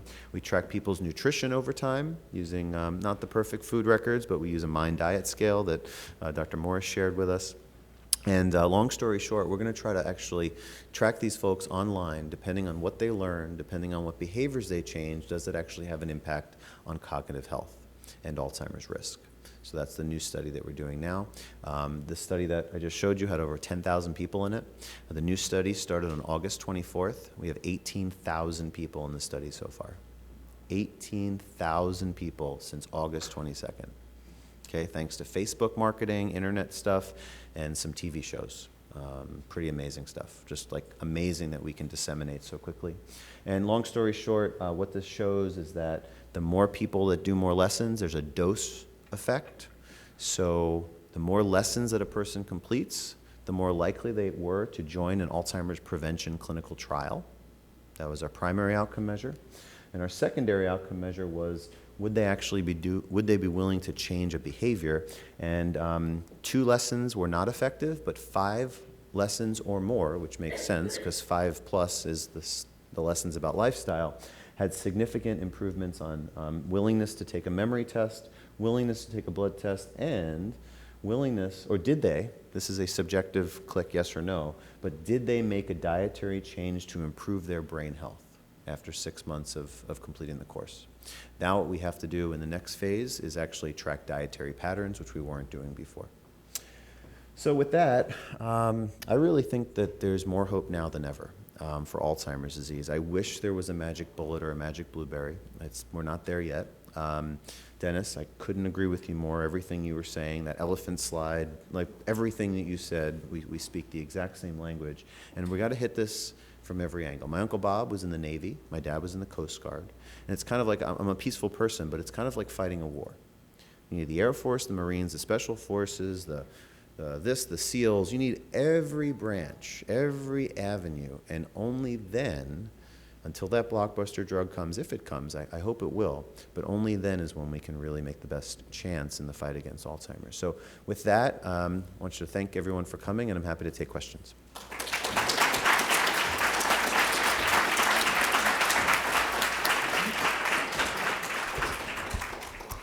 Thank you, Dr. Isaacson, for a very stimulating conversation. We have microphones in the audience, and we're opened up now for questions. Yes, the texter in the back. That was great. Thank you so much. It was a really great lecture. The only thing that you didn't mention, and is in the mind of, I would say, all of us, is the microbiome.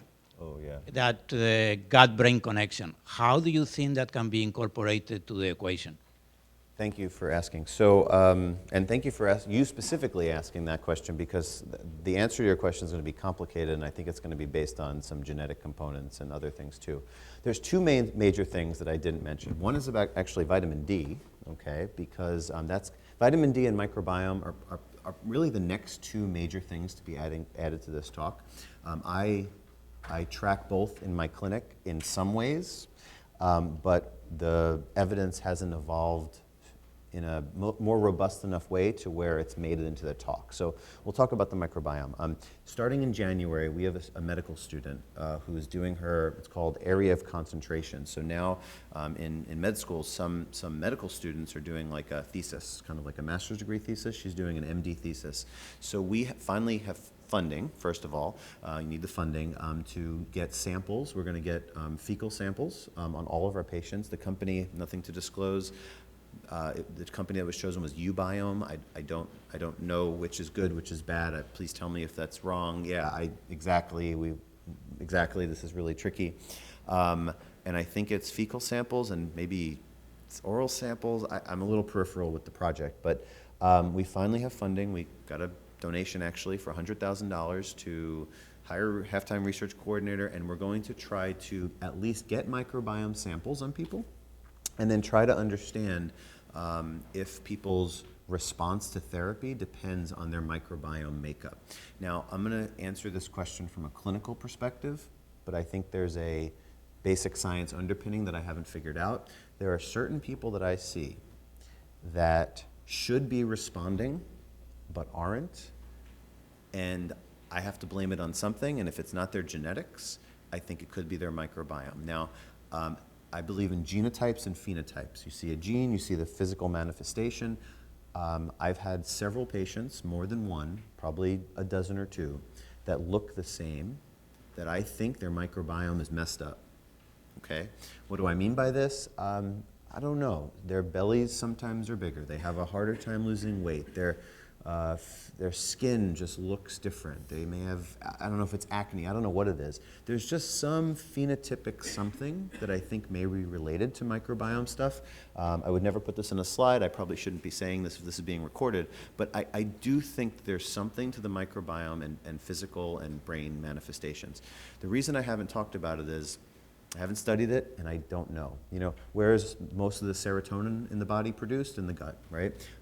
Do I recommend people to eat, yogurt, for example? Yes. Should people take probiotics? I have no idea. Fermented foods? I have no idea. My trouble with microbiome stuff is it's so hazy, and I wish I knew more. So, but if I should be doing something differently, please let me know. Thank you.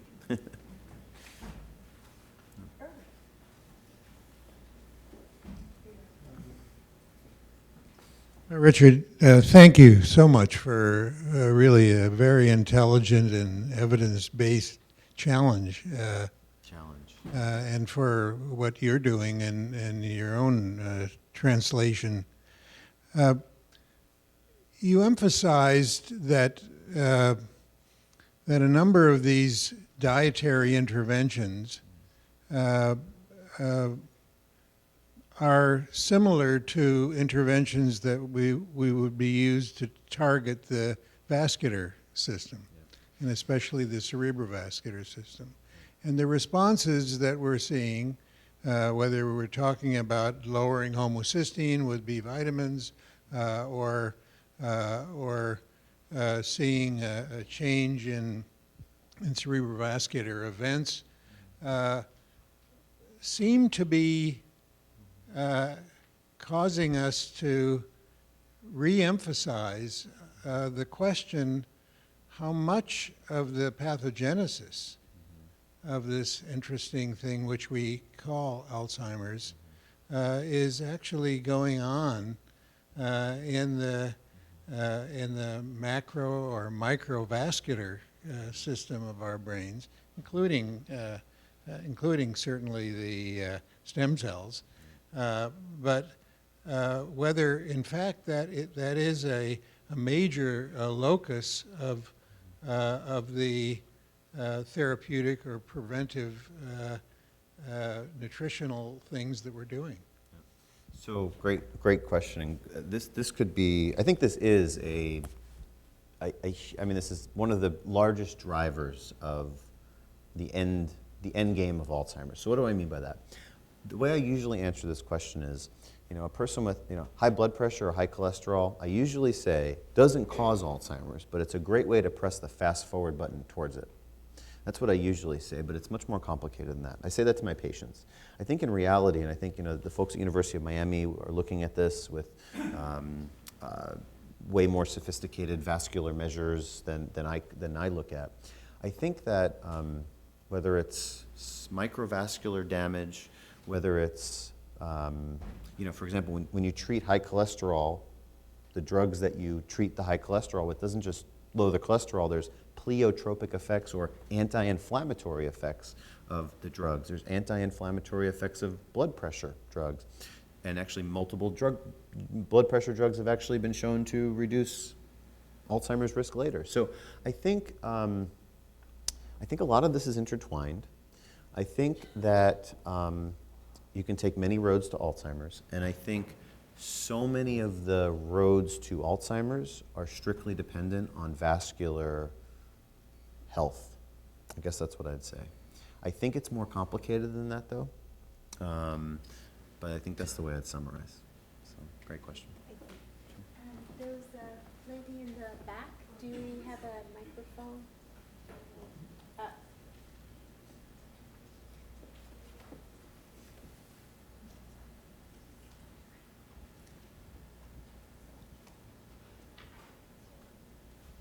Hi, I work for the Boston Alzheimer's Initiative at Boston City Hall, and I work with a population that doesn't have very much money, and we're always looking for ways to get them involved in clinical trials because, like yourself, I believe that that's absolutely the greatest thing that they can do. And also, as you said, that idea of having a purpose, particularly when they feel like their life is becoming more and more purposeless and smaller.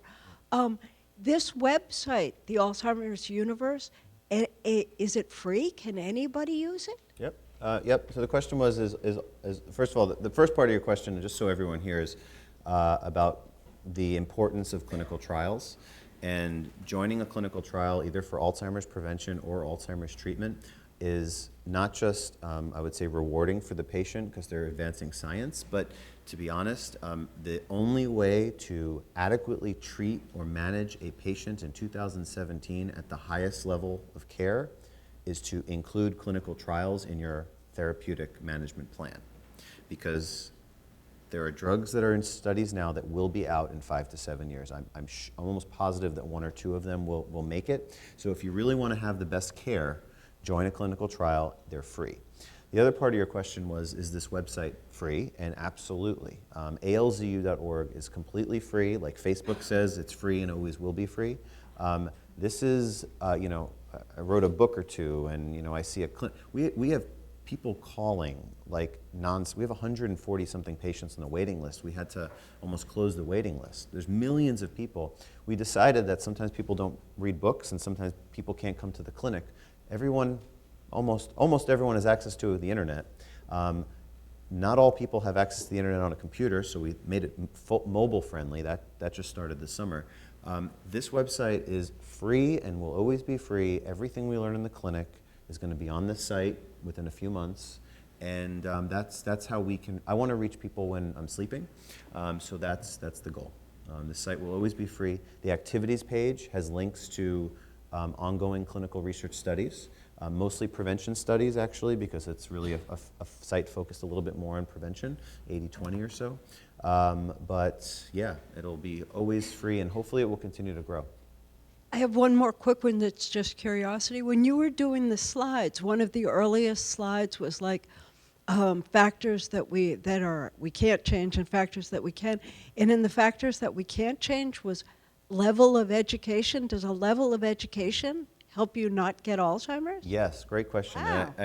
I probably should have gone into this more detail, but there's the most recent, it's called Lancet Neurology. Lancet is one of the better journals in neurology and in science, but Lancet Neurology came out with a consensus statement at the Alzheimer's meetings this summer, where now 9 factors drive over a third of the risk. 1 of 3 cases of Alzheimer's disease may be preventable, okay, if that person does everything right, and the majority of the influence is based on 9 factors.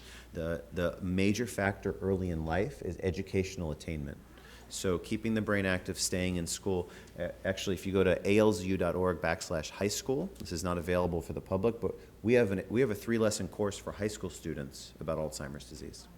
Because guess what, guys? That's when we need to start. So early life educational attainment, that's a number one risk factor that you can change.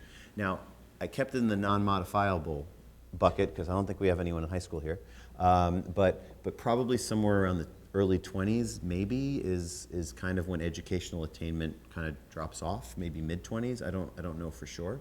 Midlife, obesity, hypertension, diabetes, late life, actually hearing loss, treating hearing and getting hearing aids. And my mom, resistant, difficult. Getting hearing aids can help maintain brain function. So these are 9 risk factors that contribute to over 30-something% of the Alzheimer's risk out there. And that being said, 2 out of 3 cases may not be preventable of Alzheimer's, but you can potentially delay it, whether it's 6 months, a year, 2 years, or whatever. Those people will probably still get Alzheimer's, but can you at least help them protect a little bit? I think yes. I'm going to stop here. I know there's some more questions, but we do have a reception afterwards where I'm sure Dr. Isaacson would be willing to talk. I just want to give a round of applause to Dr. Isaacson. Thank you. And also to Dr. Steinler for his talk. Thank you very much.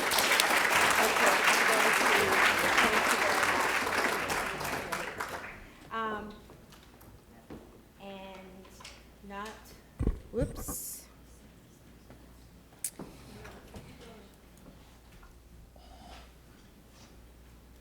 Yep. Sorry.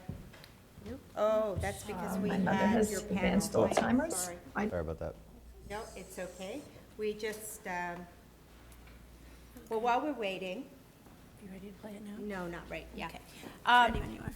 Sure. Okay, great. Thanks. Thanks, Deb. So I first want to thank our speakers who have really highlighted the value of scientific discovery and reflect many, many years of research. But one of the also aspects of this wonderful gift from Drs. Joan and Peter Cohen is they have also established a Student Research Award because the Cohens share our passion. I have to say it is a personal passion of mine that we train the next generation of scientists to continue the legacy of such wonderful research. The fund was established in 2014, and we've had 2 previous recipients. And what I thought I would do before I introduce this year's recipient is I would just show you very, very short video clips just in expressing what the Cohen Research Fund allowed these students to do. And I think it's very relevant because both Dr. Steinler and Dr. Isaacson mentioned how the technologies are going to drive the future of the research. And both of our recipients benefited from the Cohen Research Funds in terms of technology.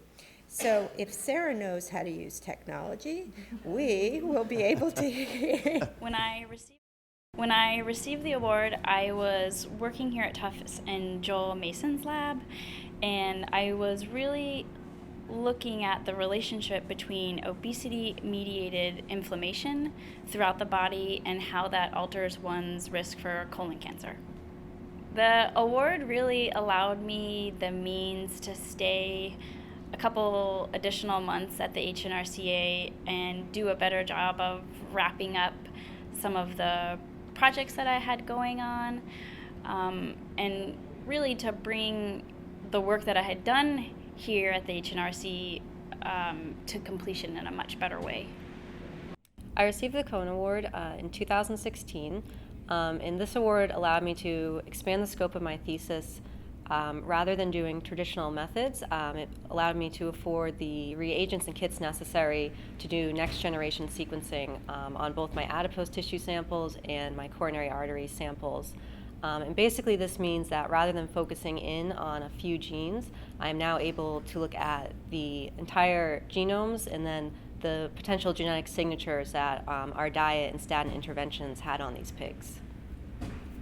So as students, we're hearing the NIH come out and saying these omics technologies are going to be at the forefront of nutrition research, but we don't have access to get the hands-on experience with them.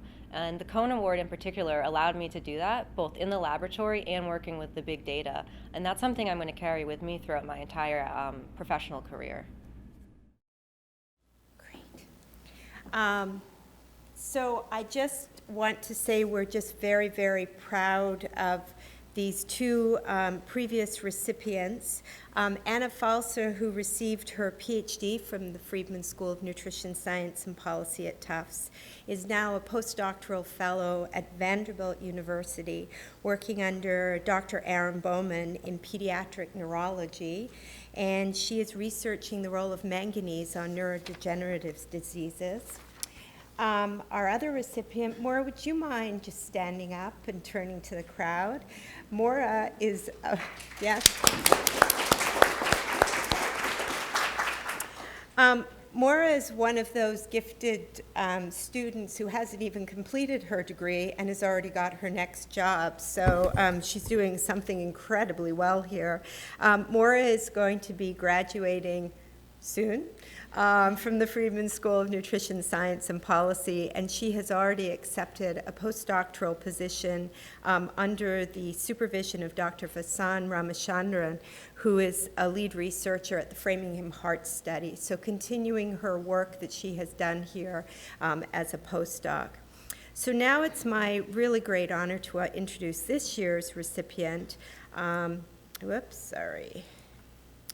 Too many. Ji-Sun So, who is a graduate research assistant in the Cardiovascular Nutrition Laboratory at the HNRCA under the supervision of Dr. Stefania Lamanfava, and a PhD candidate in the Biochemical and Molecular Nutrition Program at the Friedman School of Nutrition Science and Policy. So please welcome me in congratulating Ji-Sun, who's going to make a few words on her project.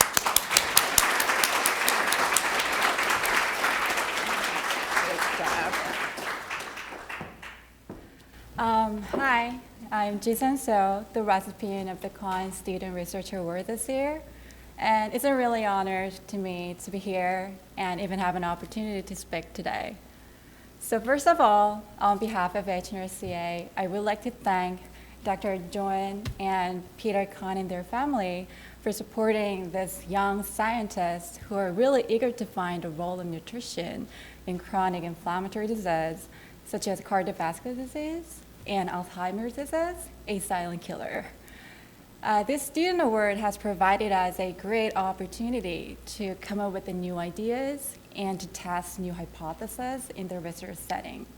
So, like enlarging our research objectives, it has helped to enhance the goals of our research. So I really also hope to be able to share my research progress in the near future with you guys as well. So let me give you a brief introduction of my work, and part of which will be funded by the Cohn Scholarship. So my project is undergoing under the supervision of Dr. Lamanfava in Cardiovascular Nutrition Laboratory. And this project is about assessing the common and distinctive effects of EPA and DHA that Dr. Isaacson mentioned, the two common types of omega-3 fatty acid found in fish. So it is about assessing their effects on inflammation, especially in people with high risk of cardiovascular disease and type 2 diabetes. So the study was designed to overcome some of the limitations of some previous clinical trials where their dose and the composition of omega-3 fatty acid may have resulted in their negative findings. So we designed a clinical trial to directly compare these two different types of omega-3 fatty acid in terms of their effect of lowering and resolving inflammation, especially using a crossover design, supplementing people only with EPA or DHA and switching over to the other one. So this clinical trial is now being carried out with the support of the Metabolic Research Unit and the Nutrition Evaluation Laboratory course at the HNRCA. And the half of the volunteers already completed their interventions already. So especially this Kahn Scholarship would allow to expand our research to perform lipidomics analysis, which is a comprehensive analysis of various types of lipid mediators that are generated from omega-3 fatty acid. And particularly, we'll identify the role of a specific novel family of lipid mediators, which are called specialized pro-resolving mediators, which have been found to play an important role in reducing inflammation in animal studies. So our study will be a pioneering work determining their specific contributions in reducing inflammation also in humans. And we also anticipate that our study will provide a really great information that allow targeted dietary recommendations in the end. So again, I would like to thank the Cohn family for giving this opportunity to me to make my idea into reality. And definitely I believe that this knowledge will foster my ability to specialize in this interdisciplinary data science field. Thank you so much.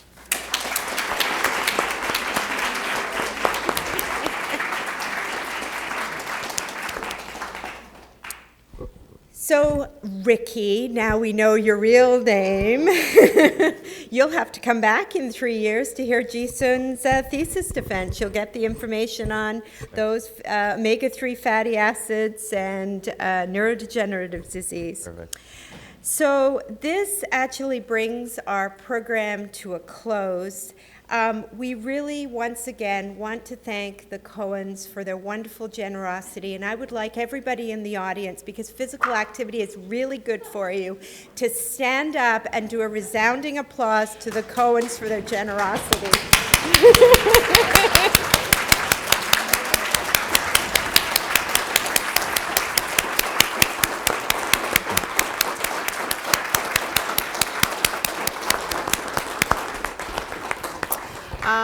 Thank you, Joan and Peter, and their nephew, Don, who flew in from Fort Lauderdale today for this event. You are helping us tell our story. Thank you. We have a reception down in the lobby. We invite all of you to go down, mingle with our speakers, the Cohens, and many of you are meeting old friends and meeting new ones. Thank you so very much.